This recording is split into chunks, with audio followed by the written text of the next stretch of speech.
Now, one of the things that you just mentioned, and it's funny, as I look at Rob Pelinka, I was literally, Trev, I was saying this on the show on Friday. I was saying, let's not judge Rob Pelinka until we get to the end of this trade deadline. Because I could make the argument for you, and his roster construction, obviously, with other folks in the front office in 2020, helped them win an NBA championship. I could even make the argument, and I'm sure you get a lot of this as well. Well, why did they change up that championship team? They're not wrong, but we never got to see what Marc Gasol, Montrezl Harrell, and Dennis Schroeder would have been because Anthony Davis got injured in the playoffs against the Phoenix Suns. The season was over anyways. Maybe he got too cute. The Russell Westbrook trade, okay, if you think that was just on Rob Pelinka and that was exclusively his decision, I'm sorry, you don't know the power of LeBron James and other people that are involved. With that being said, I thought this trade deadline was going to tell a lot about Pelinka.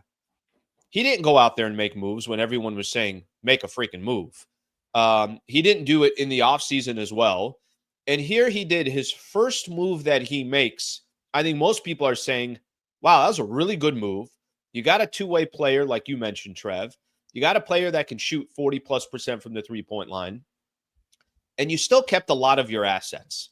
Before I get into what the Lakers do next, when I say Rob Pelinka and his tenure with the Lakers, can you give me just a little bit of what comes to your mind immediately when I mention Pelinka and what he's done with the Lakers so far? I mean, personally, I think it's been underwhelming what he's done with the Lakers overall. Now, he won a championship, obviously, but that was with, and I give him a lot of credit for executing it the way that he did, but that was with a backup plan. The initial plan was Kawhi Leonard. That fell through. They weren't able to get that done. And instead, you wind up getting Danny Green and all the pieces that really fit so well in 2020. And so the fallback plan worked, but then there was that failure to recognize that you had perhaps inadvertently maybe stumbled into the next iteration of roster building in the NBA, having all these big lanky wings and 3-and-D alongside your stars. And then they blew that up. And then just kind of being stuck over the last couple of years with the team screaming for a trade and not being able to get that done.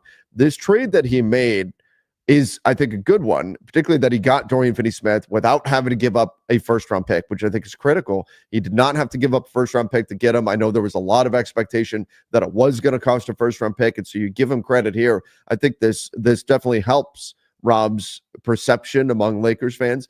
But in general, over the totality of things, you've got some good moves that were admittedly made as a backup plan. You've got one of the worst trades in NBA history in the Russell Westbrook trade, in that you unraveled a championship level team. And then you've got some moves here and there that have helped. I mean, the D'Angelo Russell trade involving Russell Westbrook, that definitely worked out. They got to the Western Conference Finals that year. But still, this is the Lakers. And the downside is that there have been a number of mistakes made along the way, both in terms of the big-time deals that have been made, as well as the decisions being made in the margins. So overall, even with the championship, I think it's still a little underwhelming because the lows have been so low with Rob Pelinka and the Lakers front office and their decision-making. So they can fix that, but a long way to go. I think this is a step. This move is a step in that direction, but still a long way to go. Okay, with that being said, it's a perfect setup. So I think I think you and I both agree. I mean, hell, one of the first things we're texting yesterday, and I spent some time either privately talking to people or just doing my show. It's like, okay, hey, this is one step. This is not all of a sudden, hey, watch out for the Lakers. They're going to go through the West. Mm-hmm. What does Pelinka have to do between now and February 6th where you would sit back and say, okay, he's done his part. Now it's up to the players and it's up to the coach to try to get them as far as they can in the West. Tell me, and if you want to name a specific player, you can, but what would make you feel, all right, they can hang with the Thunder, they can hang with whether it's Memphis, Houston, Dallas, Denver, I'm just looking at the teams in front of them or around them. What would make you feel that they're in a great spot to do so between now and February 6th? So I think that there are still moves that need to be made. I think what this does is this sets the Lakers up for a real all-in push to go try to win right now. And that would probably mean parting with future first-round draft capital, the players on the team we can look at and everything and see who would be the likeliest trade candidates. But I've been saying they need three things. This roster needed, a lot of people are saying get two players. I think they need three. I think you needed a athletic defensive point of attack guard. I think you need a 3-and-D wing, and I think you need a bruising big. So you've checked one of those boxes, and you got your 3-and-D style wing now in Dorian Finney-Smith. He's probably more 4 than 3 at this point. In fact, he's played more 4 and 5 over the last couple of years than 3 by far. So something to keep in mind with him. He's more of a power forward, but still, I think you check a box there with Dorian Finney-Smith. You still could use a defense-first guard, and maybe Max Christie is becoming that. Maybe that's the role that he's simply going to fill. But I still think you could use one more athletic defensive guard. I don't think that Shake Milton is that. I think he can be a quality NBA player off your bench, but you need a defensive dynamo that you can put at the guard position, and then you need that bruising big, that archetype of center that you simply don't have right now, even if everybody's healthy. You've got your more offensive-minded three-point shooting guy in Christian Wood. You've got your springy but undersized guy in Jackson Hayes. They need a bruiser in the paint as well. There's plenty of options to look at, but again, the challenge now is you don't have D'Angelo Russell's expiring contract, which means you have to find ways to make it work elsewhere. And I do think that somebody else that can handle the ball and initiate the offense out of that point of attack guard could be pretty important as well. So there's still a lot on the shopping list here for Rob Pelinka, and we'll see if he can get those moves done and what he has to give up in order to make it happen. I got to be honest. I feel like, how do I put this? I feel like it's going to happen.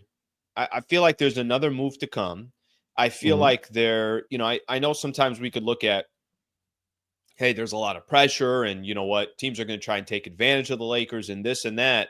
I think the fact that they didn't have to give up a first rounder in the deal for Dorian Finney-Smith, there were rumors out there that Memphis was willing to give up, I think it was a protected first rounder. Yeah. And Lakers kind of, swooped in and made the deal happen. I think there's enough assets there. I think there's enough pressure to understand. Is Bron 40 today? I think he's 40 today. He is 40 today. Yep. Happy birthday, LeBron. There you go.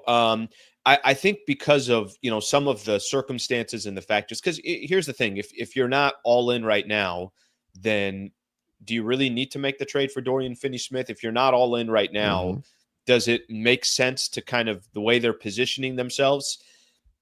I really believe, and I thought this before they traded Dorian Finney, it was for Dorian Finney. It was impossible that they weren't going to do nothing. But I do feel like, especially getting it done this early, how big of an advantage do you think that is, that we're not even at January 1st? Okay, we could check that one off the list. And now he's got a few weeks to work with to try to get another deal. And hopefully they don't wait till the last second here, because it would be nice for them to just make whatever move they make so they can have some of that continuity. But I feel like the momentum is in their favor.